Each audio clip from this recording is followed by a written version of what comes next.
The big question was, how are we going to craft the design of the air condition for us to meet the problem of being uncomfortable in hot conditions is to us to have air conditioners. These holes are for intake of air, so when you press the switch it becomes on. So the fan bed rotates, pushing the air through the ice tunnel. Unfortunately we didn't bring ice today, producing cool air this side. We have decided to power the refrigerator using solar panels because it is eco-friendly and it is coal-free supplied. As families will be relieved from electricity expenses and food will be preserved. It consists of a compressor, condenser, evaporator and a throttling device. Instead of using a propane, we used a vegetable oil, which is eco-friendly and reliable.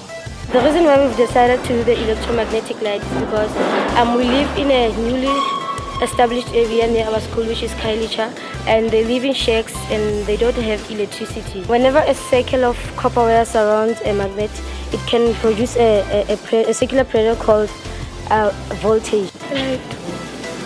This magnet should move like this. Then you got large. In South Africa, we face water obstacles where soon we will be running out of water.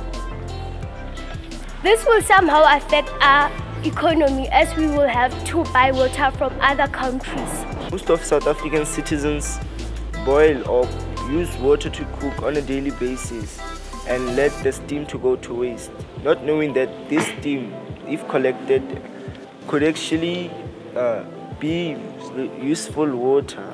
The GTL device gather steam, then condense it into water, then the water runs from the inside, then it goes to this portable bottle.